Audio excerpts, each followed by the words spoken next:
Professor self Rakesh Kumar Yadav ज्ञानती study में आपका स्वागत है। आज हम देखने चल रहे हैं एसिड बेस और साल्ट का प्रीवियस ईयर क्वेश्चन के सॉल्यूशन।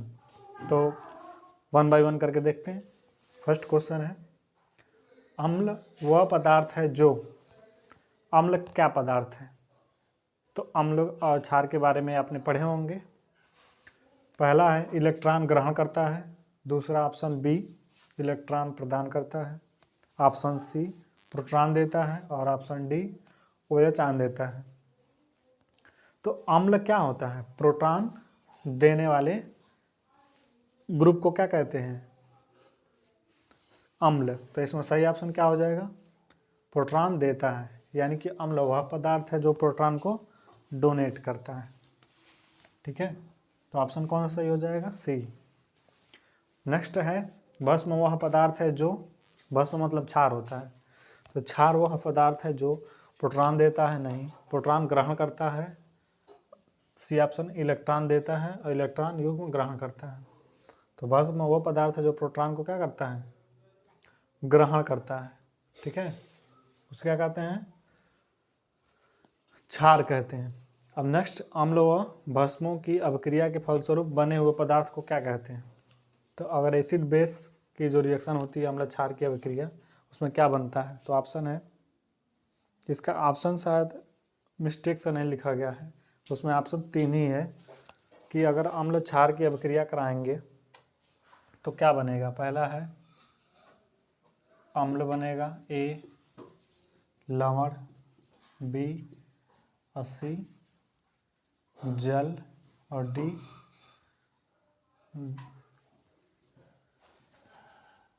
मिश्रण।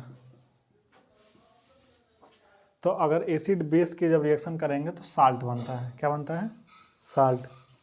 उसी तरह नेक्स्ट देख लीजिए, अम्ल और भस्म की अभिक्रिया के फलस्वरूप बने हुए पदार्थ को कहते हैं, तो क्या कहते हैं? तो इस रिएक्शन को कहते हैं उदासीनीकरण रिएक्शन, अभिक्रिया। यानी एसिड बेस की जो अभिक्रिया होती है वो क्या होती है? उदासीनीकरण अभिक्रिया होती है, न्यूट्रलाइजेशन रिएक्शन होती है। ठीक है, तो नेक्स्ट देखिए, क्वेश्चन पूछ ही लिया गया 4th नंबर में कि उदासीनीकरण क्रिया से बनता है। पहला है अम्ल, बी ऑप्शन है भस्म और सी है लवण और डी लवण और जल। तो जब एसिड बेस रिएक्शन करते हैं तो बनता है लवण और जल। ठीक है, तो ऑप्शन डी सही है। अम्ल व भस्मों के परीक्षण के लिए किसका उपयोग किया जाता है? यानी कि एसिड बेस का जो टेस्ट किया जाता है वो किस चीज़ से किया जाता है? तो ऑप्शन है लिटमस पत्र, लिटमस पेपर, कोबाल्ट पेपर और अमोनिया पत्र, पेपर मतलब पत्र, और डी इनमें से कोई नहीं।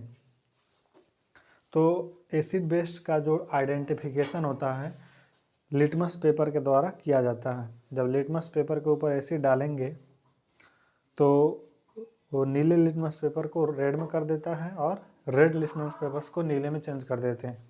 तो एसिड बेस साल्ट को हम लिटमस पेपर के द्वारा क्या कर सकते हैं? आइडेंटिफाई कर सकते हैं। तो ऑप्शन नंबर क्या हो जाएगा? ए। ओके, नेक्स्ट देखने चल रहा है कि नीले लिटमस पेपर को लाल में कर देता है। कौन कर देता है? एसिड, अम्ल, बेस करता है कि साल्ट, ये जो भस्म करता है कि लवण करता है? तो अम्ल जो होता है नीले लिटमस पेपर को लाल में चेंज कर देता है। तो कौन सा ऑप्शन सही हो जाएगा? ए। ठीक है, नेक्स्ट है लाल लिटमस पेपर को नीला कौन कर देता है? तो ये बेस, भस्म होते हैं वो सभी अम्ल जल में घुलकर क्या प्रदान करते हैं कि जो एसिड होते हैं, जैसे मान लीजिए एक एग्जांपल, ये HCl है और H2SO4 है, ये क्या है? ये अम्ल है, या यूँ कह लीजिए कि ये एसिड है। जैसे बेस क्या होते हैं? NaOH, CaOH का होल ट्वाइस, कैल्शियम हाइड्रोक्साइड। तो अगर इनको आप पानी में डालेंगे तो हाइड्रोजन प्लस और Cl माइनस में चेंज हो जाते हैं। तो यही जो H+ होते हैं यही देते हैं। तो कह रहा है कि सभी अम्ल जल में घुलकर क्या देते हैं, OH आयन नहीं, H आयन देते हैं। क्या देते हैं?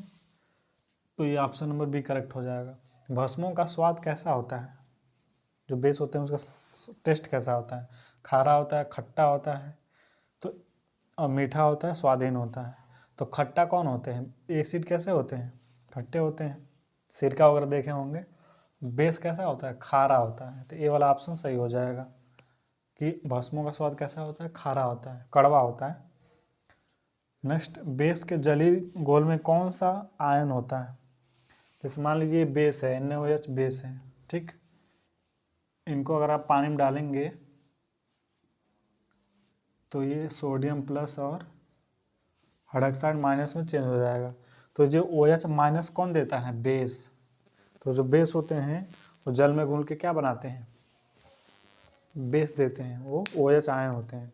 बेस को जो जल में घुल के OH आयन देंगे और एसिड जल में घुल के H+ आयन देंगे। ओके। नेक्स्ट क्वेश्चन कि सभी जो साल्ट होते हैं वो इलेक्ट्रो अपघट्य हैं, विद्युत अपघट्य हैं कि विद्युत अनअपघट्य हैं कि विद्युत अपघट्य हैं कि स्थायी अपघट्य हैं कि उदासीन है? 4 ऑप्शन है। तो अपघट्य क्या होते हैं? यानी कि जो इलेक्ट्रोलाइट्स, ठीक है, यानी कि जब साल्ट को पानी में डालोगे तो क्या वो डिजॉल्व हो जाएंगे, उनका हाइड्रोलिसिस हो जाएगा? तो हाँ, हो जाएगा कि जितने भी साल्ट होते हैं वो विद्युत अपघट्य होते हैं, ठीक है। जैसे ही उसको ऊपर हाइड्रोलिसिस करेंगे तो जिनसे मिलके बने हुए हैं उसमें क्या हो जाएंगे? चेंज हो जाएंगे। तो इसके अकॉर्डिंग जो सही ऑप्शन हो जाएगा वो बी होगा, विद्युत अपघट्य होते हैं। पीएच का निर्धारण किसने किया था?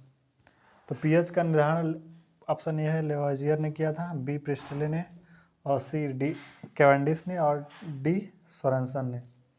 तो सबसे पहले जो पीएच स्केल का खोज किया था वो सोरेनसन नामक साइंटिस्ट ने किया था, ठीक है। तो ऑप्शन नंबर डी करेक्ट हो जाएगा। शुद्ध जल में हाइड्रोजन आयन का कंसंट्रेशन कितना होता है? तो पीएच का जो मान होता है वो 1 से लेकर 14 तक होता है, और बीच में क्या होता है? 7 होता है। तो अगर 7 से कम है तो वो क्या होता है? एसिडिक होता है, और 7 से ज़्यादा होता है तो वो बेसिक होता है। एसिडिक मतलब अम्ल और बेसिक मतलब क्षार, और 7 पे होता है उदासीन यानी न्यूट्रल। ओके। अब वही हम इस कॉन्सेंट्रेशन की बात करें तो 10⁻⁻1 हो जाएगा, और ऐसे ऐसे यहाँ पे 10⁻7, और यहाँ पे आओगे तो 10⁻14। तो इस टर्म में बताना है आपको कि जो शुद्ध जल होगा हाइड्रोजन आयन का कॉन्सेंट्रेशन कितना होगा।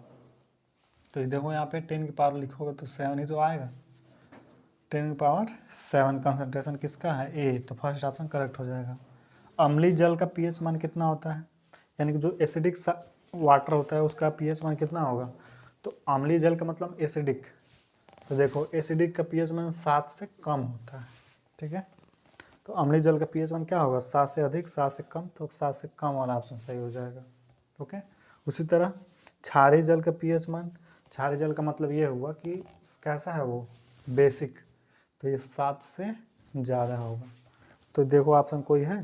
7 से अधिक होगा, 7 से कम होगा, दोनों में से कोई नहीं, दोनों में ही सही नहीं। इसमें पहला सही है कि 7 से क्या होगा? अधिक होगा। तो हमने ये क्वेश्चन लगाए हैं एसिड बेस साल्ट के। ये सारे क्वेश्चन इंपॉर्टेंट हैं, कहीं ना कहीं क्वेश्चन में आए हुए हैं, प्रीवियस ईयर क्वेश्चन देखोगे एग्जामों में। तो ये हमारा कंप्लीट। Thank you.